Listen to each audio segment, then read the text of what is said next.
سر کٹانے والے کامیاب ہوتے ہیں، سر جھکانے والے ناکام ہوتے ہیں۔ ماہ محرم میں 10 محرم کے دن اللہ کے رسول صلی اللہ علیہ وسلم کے نواسے نے اپنی جان کو قربان کیا، اپنی آل کو قربان کیا۔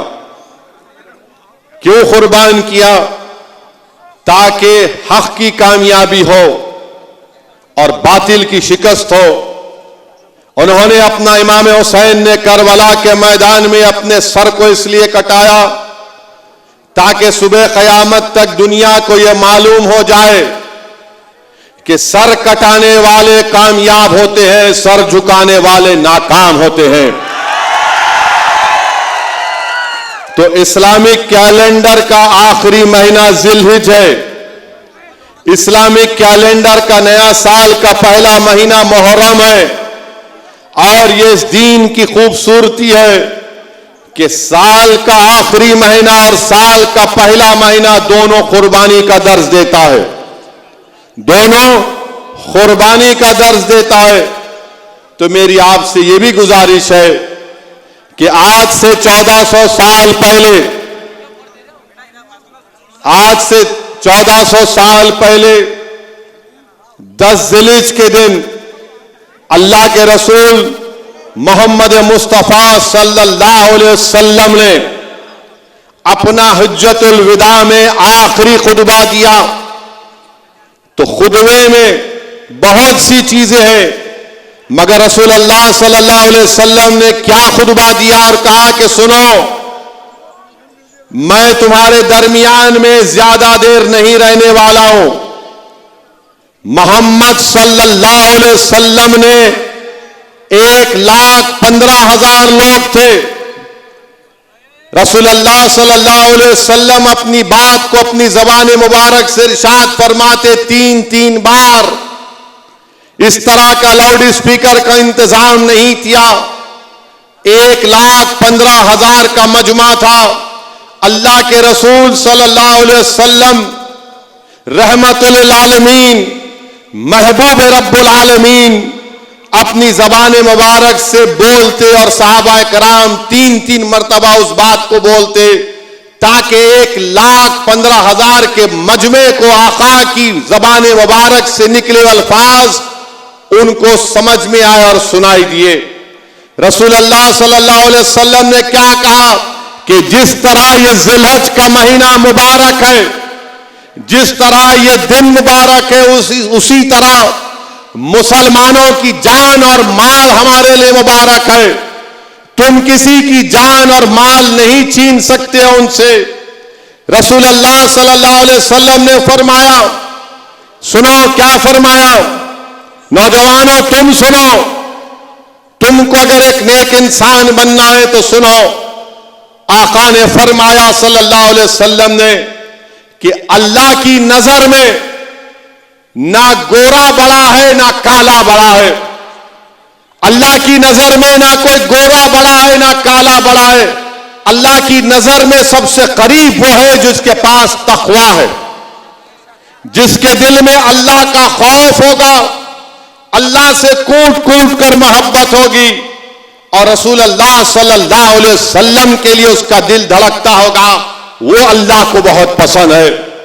تو یاد رکھو، جو کالے کو سمجھتا ہے یہ کالا ہے اور میں گورا ہوں، تو رسول اللہ صلی اللہ علیہ وسلم نے فرمایا کہ نہ گورا بڑا ہے نہ کالا بڑا ہے، نہ عرب بڑا ہے نہ عجمی بڑا ہے، جس کے پاس تقویٰ ہے وہ اللہ کے قریب بہت بڑا ہے۔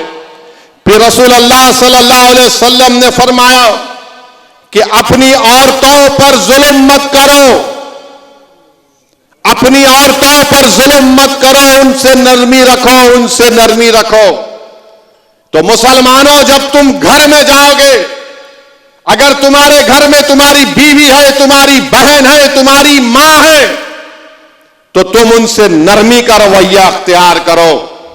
جس کی بیوی ہے اس سے نرمی کا رویہ اختیار کرو، اس کو عزت دو، مقام دو، وہ تمہاری شریک حیات ہے۔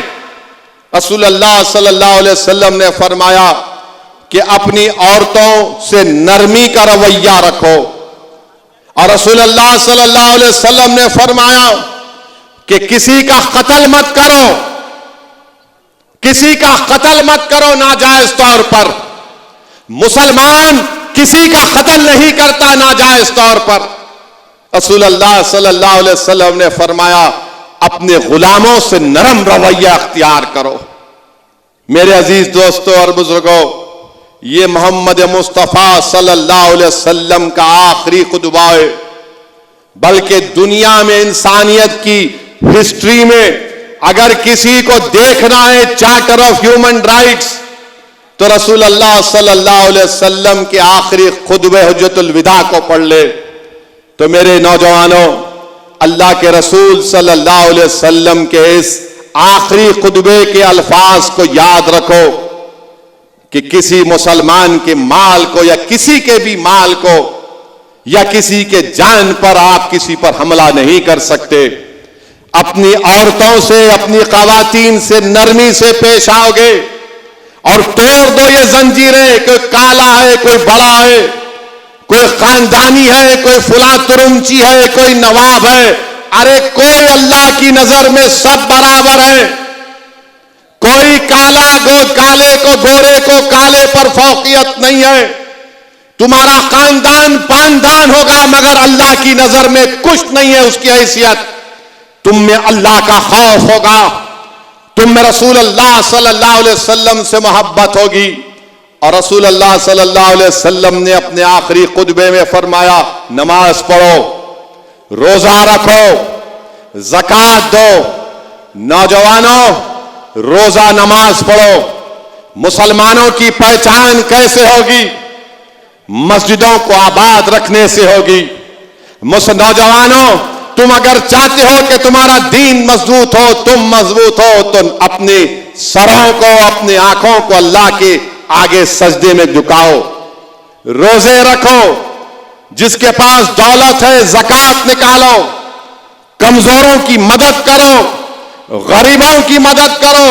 اور رسول اللہ صلی اللہ علیہ وسلم نے فرمایا پڑوسیوں کا خیال رکھو، پڑوسیوں کا خیال رکھو. رسول اللہ صلی اللہ علیہ وسلم نے نہیں فرمایا کہ مسلمان پڑوسی کا خیال رکھو اور غیر مسلم کا خیال مت رکھو.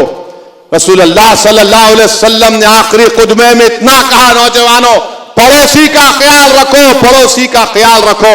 تو صحابہ کرام میں ڈر پیدا ہو گیا کہ کہیں رسول اللہ صلی اللہ علیہ وسلم ان کو اور کوئی حقوق نہ دے دے.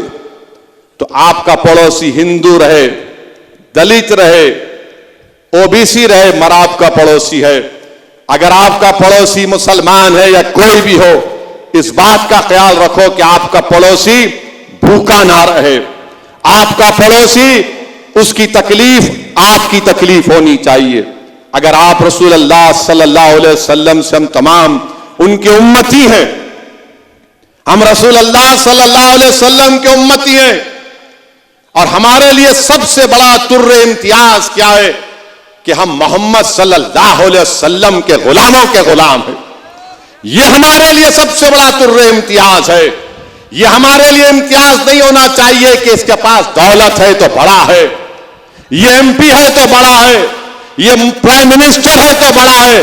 ارے سب سے بڑا امتیاز یہ ہے کہ ہم کو اچھے انسان بننا ہے. تو میرے عزیز دوستوں اور بزرگوں، میرے غیور نوجوانوں، میری ان باتوں پر غور کرو. نیک بنو، اچھے بنو. کل مستقبل تمہارا ہوگا نوجوانوں، جو تم آج یہاں کھڑے ہو کر اس دیوانے کی بات سن رہے ہو. اگر تم نیک ہو جاؤ گے تو طاقتور لوگ تمہارے سامنے اپنا سر جھکا دیں گے.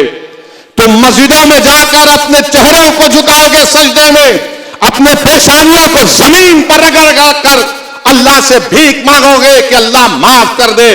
تو خدا کی قسم پورے ظالم لوگ تمہارے سامنے اپنا سر جھکا دیں گے. مگر تم مسجدوں کو بھول چکے ہو، تم رمضان کے روزوں کو بھول چکے ہو، تم قرآن اور سنت کو مت بھولو.